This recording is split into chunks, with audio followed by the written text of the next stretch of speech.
Hello, everybody. I'm gonna be reading a fan fiction for you. Warning: if you don't like My Little Pony, uh, some swearing and gore, which the gore will be going in later. We're just going to read this. Don't say I didn't warn you guys. I warned you. If there's any sort of things that are disturbing in these, most of the time I'll read it first. Just if you suggest something to me that does have disturbing content, then please leave me a warning. I might go over it and think of it and might not read it. I just don't want to get banned off this YouTube channel. But with that being said, let's go ahead and start this. I'll be reading until every two pieces of song that are in here. I have listened to the song, so every two pieces is going to be one part. Let's get started now. There's long been rumors as to how exactly rainbows are made in Equestria. While a great amount of Pegasi ponies are employed at the rainbow department of the weather factory, almost all of them do the low-end work. What's known is that great streams of spectra, the individual colors of the rainbow, flow through large grates and into vast vats. From there, workers carefully and equally mix the spectra into small rainbow pools that dot and run through the factory and surrounding the city. Next, that mixture is pumped into the floor below, where other employees atomize it and store it until the active weather Pegasi deploy it into field. However, no one knows how individual spectra is made. Supplies are never being seen brought in, leaving not even a clue of what goes into a rainbow. Tourists, when visiting the factory, are treated to an extremely forbidding and plain wall with massive solid doors barring entry to any pony at any time. While most of the facility's various signs and architecture is bubbly and welcoming, the Rainbow Factory's upper floor is protected by harsh imagery of potential hazards and death. And the cloud wall was not made out of clean white like the rest of the city, but of black, quietly thundering fog.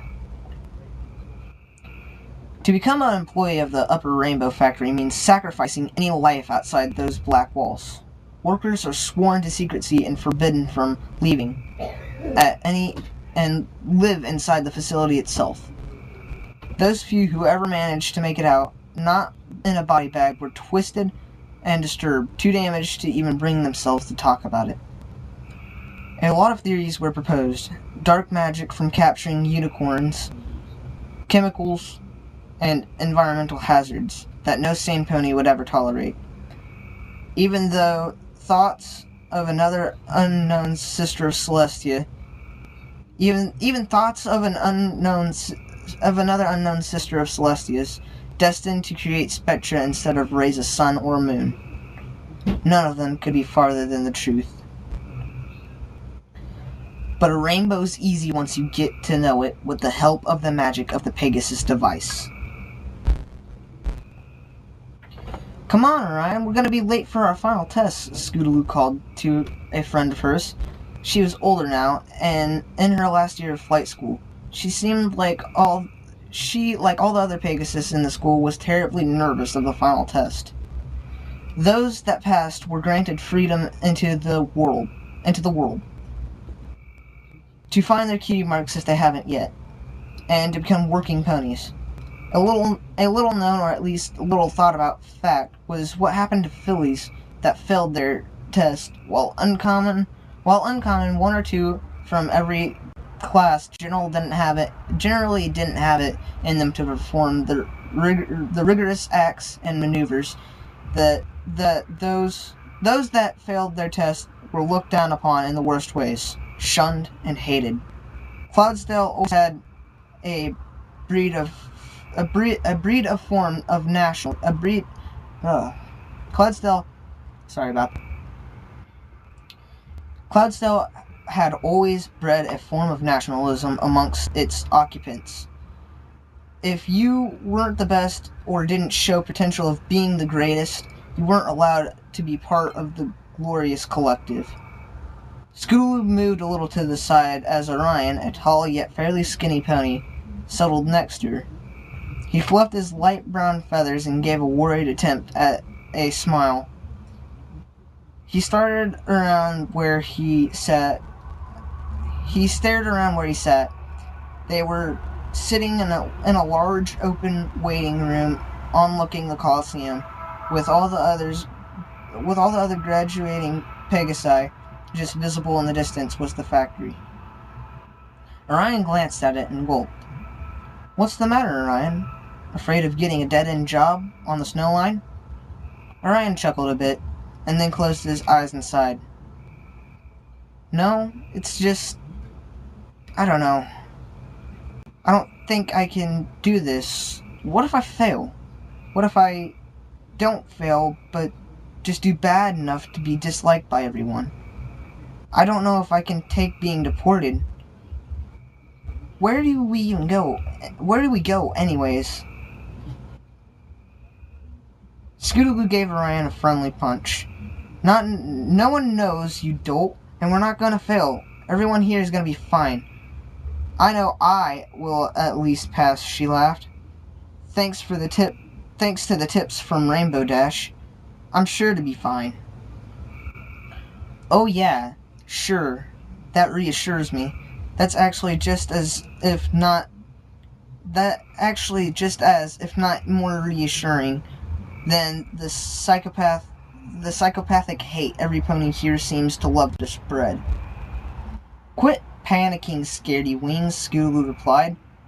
The only one here I think might fail is that yellow pony with the dark green mane. She's the one who was sick that month, you know? Oh yeah, Orion remembered as he craned his head to the other pony's direction. The one who had that bad case of hoof and wing. She looks pretty confident, though. I suppose we'll see, Scootaloo trailed, turning to look at the factory herself. It gave her chills, not of fear, but pride. I hope to get some cool active weather job. Can you imagine every pony in Ponyville or Philadelphia staring up at me, going, there goes Scootaloo, such an amazing flyer, and from Cloudsdale there can be no doubt." She smiled in excitement, forgetting her tension for the moment. That would be something, I'll admit, mind you. Just coming from Cloudsdale, who wouldn't be in awe? Exactly. Praise the flock. Praise the flock.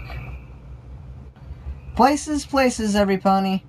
A massive buff Pegasus walked towards the entrance of the Colosseum. We're not going to do this by name. Your adjudicators are on the east side of the field. Do not, I repeat, do not fly too far west. If they lose sight of you for any reason, you will be failed immediately. Take deep breaths, stretch your wings one last time. The test will consist of 3 sections: weather clearing, agility, and finally recovery. Clear the clouds, fly through the hoops, then fly to the marked elevation point. Close your wings for at least 3 seconds. Any less and you will fail. But keep in mind, there's no extra points for extra seconds. Finally, recover before you hit the cloud floor. Understood? Any questions? The instructor paused and carefully glanced at every single pony in the room. Everyone's eyes were completely focused on him. None were crest with confusion. Alright, Aurora Dawn, you're up first. Clear, fly, fall, complete. The yellow pony nodded and walked quickly towards the starting ramp with purpose. She stared at the watching judges, waited for a nod from all 3 of them, and then took off with powerful force. The ramp bounced slightly from the force of the takeoff. Every pony watched as Aurora quickly reached the starting altitude, and then began to direct and purposely attack on the positioned clouds. With expert timing and intelligent angles, the sky was soon empty of any moisture.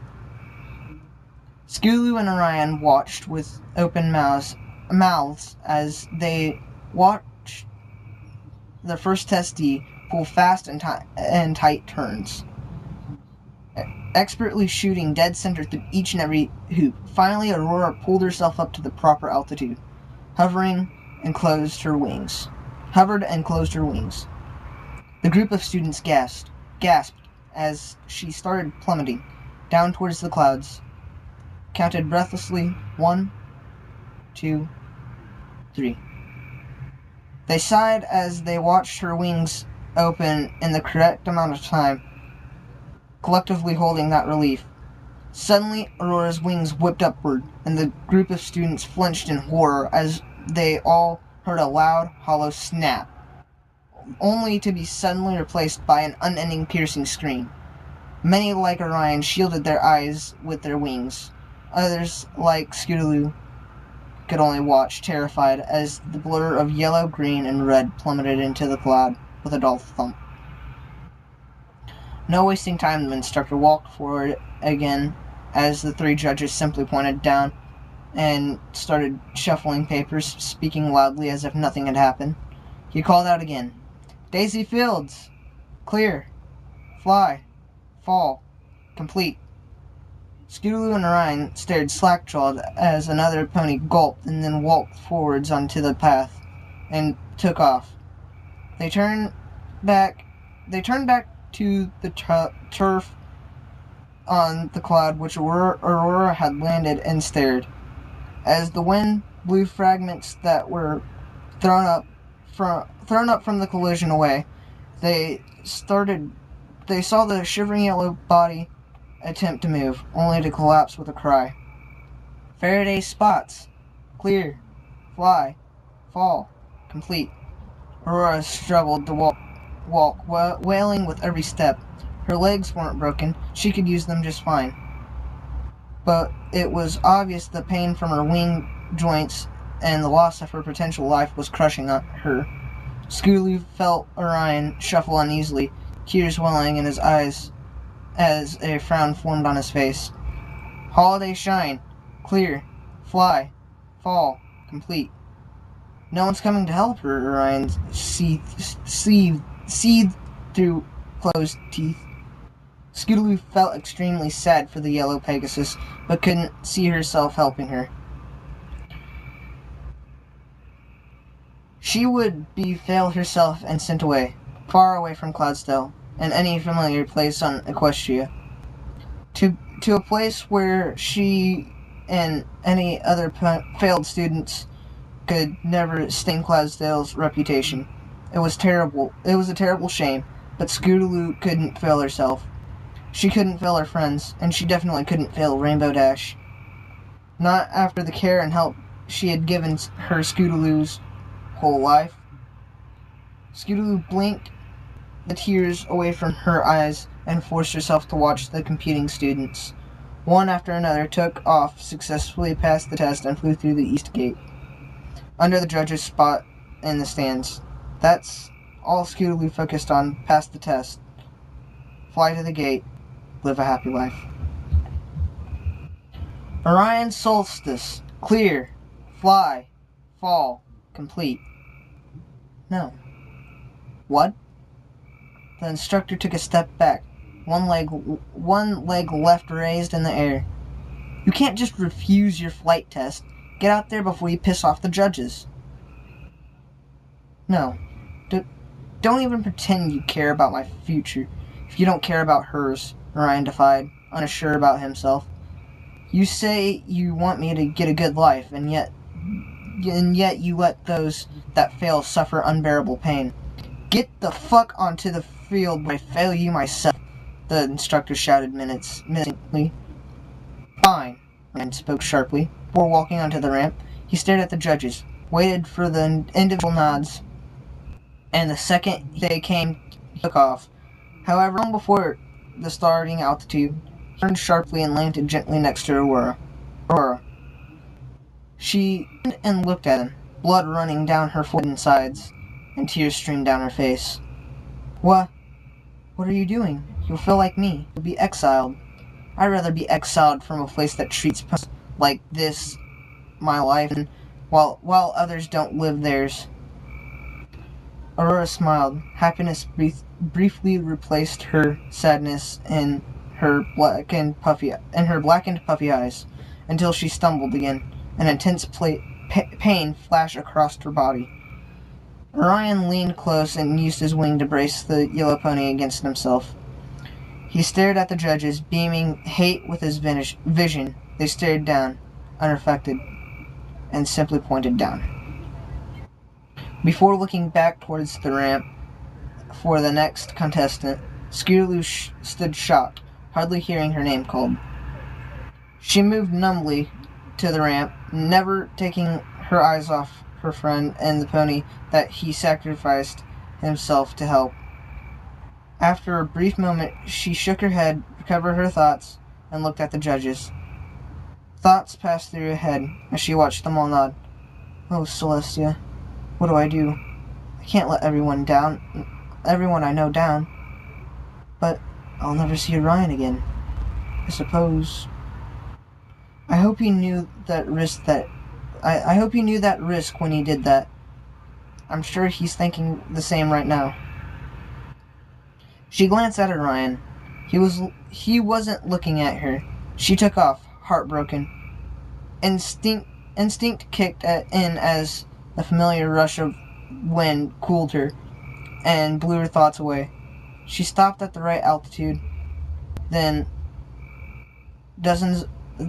launched again, sensing and seeing every cloud, formulating a game plan. In a matter of a couple dozen seconds, the sky was clear. She did a quick loop in mid-flight, aiming at the first hoop with